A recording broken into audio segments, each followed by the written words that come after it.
Good morning students. Now today we are discuss class 8th SST chapter 26 judiciary and its special jurisdiction। इसके बेटे हम जो हमारी question answer वाली video चल रही है ये वीडियो पार्ट नंबर 2 है। इसमें हम 6 से लेकर 19 तक MCQ डिस्कस करने वाले हैं। फर्स्ट 5 MCQ और कीवर्ड मैंने इससे पहले वाली वीडियो में डिस्कस कर लिए हैं, आप वहाँ जाके देख सकते हो। Now start 6th MCQ। 6th MCQ है विच रिपोर्ट FIR इज़, कौन सी रिपोर्ट को FIR कहा गया है? तो है फर्स्ट, आंसर आ जाएगा फर्स्ट। जो पहली रिपोर्ट पुलिस स्टेशन में फाइल की जाती है, दर्ज करवाई जाती है, उसको हम कहते हैं FIR, यानी कि first information report. Clear. 7th MCQ में ये कह रहे हैं कि which organs of the government is called the guardians of the constitution and supporter of rights and freedom. कौन सा ऐसा ऑर्गन है गवर्नमेंट का जिसको जो गाइड करता है, प्रोटेक्ट करता है कॉन्स्टिट्यूशन को और हमारे राइट्स और फ्रीडम को भी प्रोटेक्ट करता है या सपोर्ट करता है? तो वो इसका आंसर आ जाएगा जुडिशरी। ठीक है। 8th है Supreme Court has special power to take up appeals against the judgment passed by the lower court. Under which section has it got this powers?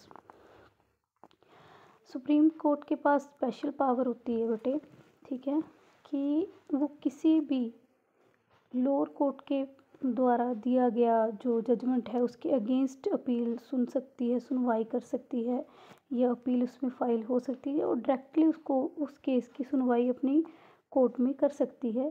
तो ऐसा किस आर्टिकल में दिया गया है? ठीक है, ये चीज़, ये प्रोविज़न किस सेक्शन में दी गई है? तो ये हमसे पूछा गया है, तो ये दिया गया है आर्टिकल 136 में। इसका आंसर आ जाएगा 136। नेक्स्ट है how many types of case are there. ये पहले भी डिस्कस किया। केस 2 टाइप के होते हैं, क्रिमिनल केस और जो होते हैं civil case. Clear. 10th MCQ है up to which age can the judgement of Supreme Court remains in office, जज of the Supreme Court remain in office. जो जज हैं सुप्रीम कोर्ट के, उनकी एज कितनी तय की गई है कि वो एक जज के तौर पे अपना वर्क कर सकते हैं? तो वो एज रखी गई है 65 ईयर। देखो सुप्रीम कोर्ट के जज की जो मैक्सिमम एज होती है वो होती है 65, और जो हमारा हाई कोर्ट है उसकी एज होती है, सुप्रीम कोर्ट हाई कोर्ट के जज की एज रखी गई है 62। Clear. Next 11th MCQ। This court has special power to take up appeals against the judgement passed by the lower court, which is this court. ठीक है, स्पेशल पावर जो दी गई है, ठीक है, जो ये इसमें जजमेंट वो सुन सकते हैं, जो जजमेंट आया है लोअर कोर्ट की तरफ से उसके अगेंस्ट केस की सुनवाई या अपील सुन सकते हैं। तो ऐसी कौन सी कोर्ट है? तो वो है सुप्रीम कोर्ट। ठीक है, ये जो भी हाई कोर्ट के या किसी भी कोर्ट के द्वारा दिया गया फैसला है उसके अगेंस्ट अपील कहाँ पर सुनी जाती है, जजमेंट कहाँ सुना जाता है? तो वो सुना जाता है सुप्रीम कोर्ट में। 12th नंबर पे है there are the cases related to common people. In this case the issues related to fundamental rights, marriage, divorce, rape, property etcetera are covered under which category these types of case come। देखो हमने अभी बात की कि case जो हैं, जो case file करते हैं हम, वो 2 तरह के होते हैं, या तो वो होते हैं क्रिमिनल केस या तो होते हैं सिविल केसेस या होते हैं क्रिमिनल केसेस। इसमें ये कह रहा है कि जो केसेस में हमारे फंडामेंटल जो केस हमारे फंडामेंटल राइट से रिलेटेड हों, या मैरिज से या डिवोर्स से या रेप से या प्रॉपर्टी से, जो सारे ऐसे मुद्दे हों, ठीक है, तो ये सारे केस रखे जाएंगे सिविल केसेस में। इसको सिंपल ईजीएस्ट वे में समझने का एक ही तरीका है कि जब ऐसे केस जिसमें कोई फिज़िकल इंजरी ना हो, ठीक है, मतलब किसी के फंडामेंटल राइट डिस्प्यूट किए गए हैं, ठीक है, या फिर किसी का मैरिज का मामला है, किसी का दहेज का मामला है, किसी का डिवोर्स का केस है, किसी का रेप केस है, किसी का प्रॉपर्टी को लेकर केस है, लड़ाई चल रही है आपस में। जब तक फिज़िकल इंजरी नहीं हुई तब तक वो केस रहेंगे सिविल केसेस में। जब किसी को फिज़िकल इंजरी कर दी जाती है, मारपीट, खून निकल आया, कोई एक ने किसी को मार दिया, जख्मी कर दिया, तो ये सारे केस आ जाएंगे क्रिमिनल केसेस में। क्लियर। नेक्स्ट है where the joint high courts of Punjab and Haryana is situated. मतलब पंजाब और हरियाणा की जो कोर्ट है वो कॉमन कोर्ट है, एक ही हाई कोर्ट है, तो वो कहाँ पर है, वो है चंडीगढ़ में। क्लियर। अभी हम नेक्स्ट देखते हैं। नेक्स्ट में ये कह रहा है कि Harinder Singh who lives on Gaushala Road has various marriage palaces near his home। जो हरिंदर सिंह है, ठीक है, वो रहता है गौशाला रोड पर और उसके आसपास काफ़ी सारी मैरिज पैलेस हैं, ठीक है। He is upset from the music played till late night. वो बहुत ज़्यादा अपसेट है इस चीज़ से कि वो जो मैरिज पैलेस है वहाँ पर लेट नाइट तक जो म्यूज़िक है वो प्ले होता रहता है। He also understand that the noise produced by the music disturbs the students, old person and patients. वो इस चीज़ को समझ रहा है कि ये जो इतना नॉइस पोल्यूशन फैलाया जा रहा है मैरिज पैलेस के द्वारा, ठीक है, इससे वो तो अपसेट है ही, इससे स्टूडेंट की स्टडी पे या जो ओल्ड पर्सन है या फिर जो पेशेंट है उन पर भी बहुत बुरा असर इसका देखने को मिलता है। ये चीज़ वो सोच रहा है, ठीक है। और फिर वो क्या करता है, ही फाइल से suit in high court against the city administration. वो एक केस फाइल कर देता है सिटी की एडमिनिस्ट्रेशन के अगेंस्ट और high court will resistor this suit under which category. अब आपको ये बताना है कि जो उसने केस फाइल किया गया है ये केस किस कैटेगरी के अंडर आएगा, तो ये आएगा PIL। इसमें पब्लिक इंटरेस्ट लिटिगेशन, मतलब पब्लिक का इंटरेस्ट देखा जा रहा है, ऐसा केस फाइल किया गया है जिसमें काफ़ी सारे लोगों का नुकसान है और उनको उस नुकसान से बचाने के लिए ये केस फाइल किया गया है, ठीक है। अब हम 15th MCQ की बात करते हैं। Government has 3 organs. The first organ is legislature that makes law। सरकार के, गवर्नमेंट के 3 ऑर्गन होते हैं जिसमें से फर्स्ट है लेजिस्लेचर जो लॉ को मेक करता है।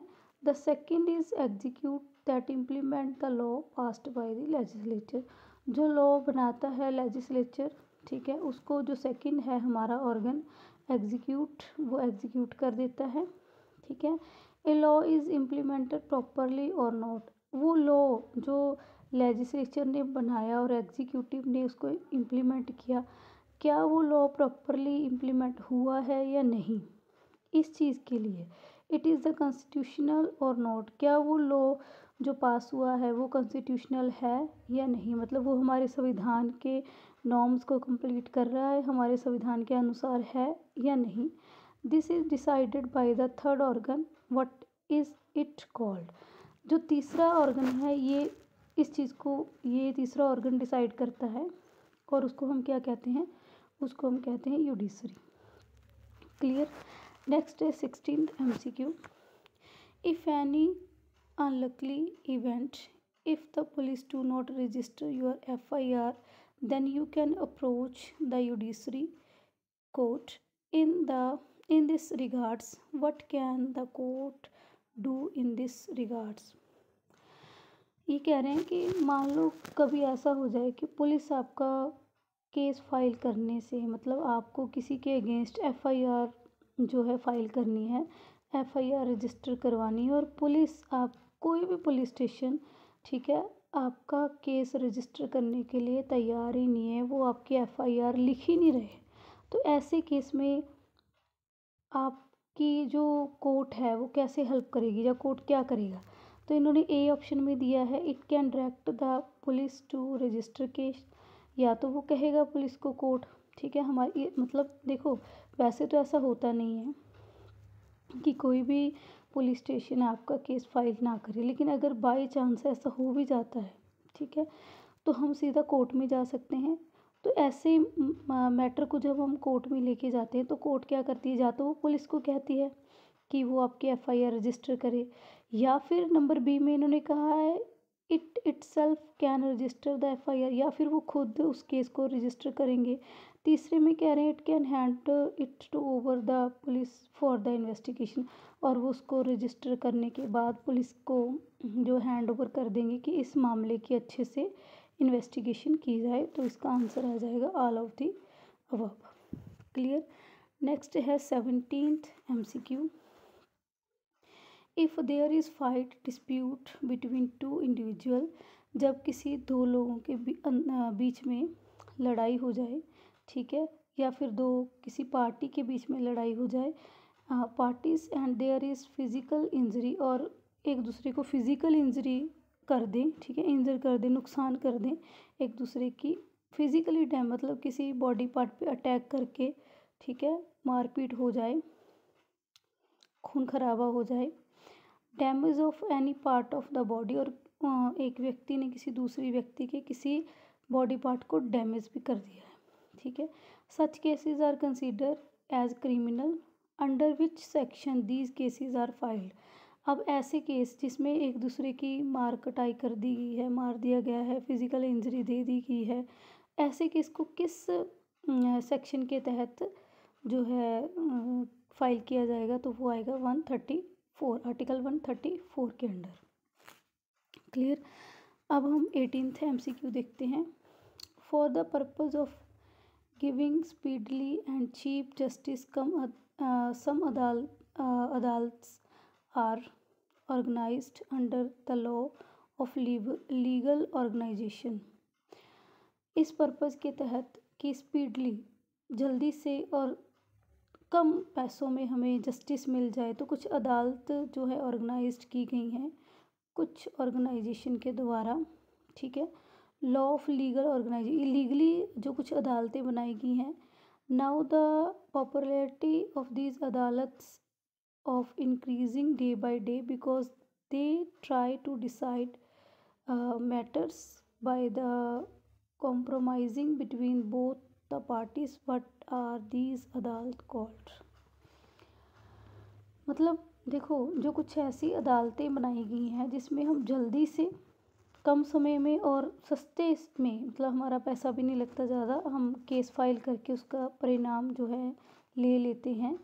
ऐसी अदालतें अब काफ़ी पॉपुलर हो रही हैं इस टाइम, इनकी जो पॉपुलैरिटी है वो इंक्रीज़ होती जा रही है।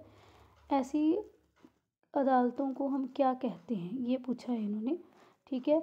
जो सस्ते में दो लोगों के झगड़े को निपटा देती है, जो कॉम्प्रोमाइज़ करवा देती हैं लोगों का, ठीक है। कॉम्प्रोमाइज़ करना मतलब समझौता करवा देती हैं। ऐसी अदालतों को हम कहते हैं पब्लिक कोर्ट, यानी कि लोक अदालतें भी इनको कहा जाता है, ठीक है। नेक्स्ट लास्ट MCQ है, by whom the judgement of Supreme Court and High Court are appointed. By whom the जज, सॉरी जजमेंट बोल दिया मैंने, बाय whom द जज of the Supreme Court and High Courts are appointed. मतलब जो जज हैं सुप्रीम कोर्ट के हों या फिर हाई कोर्ट के हों, उनको अपॉइंट करने का अधिकार किनके पास होता है, तो ये होता है हमारे प्रेसिडेंट के पास। ओके बेटे, आई होप आपको ये सारे MCQ अच्छे से समझ आ गए होंगे। Thank you. बाकी के इसके नेक्स्ट वीडियो में हम इसके क्वेश्चन आंसर वगैरह, filling the blanks, true false और कुछ वन वर्ड क्वेश्चन डिस्कस करेंगे, फिर बाकी के क्वेश्चन आंसर करेंगे। Okay, thank you so much.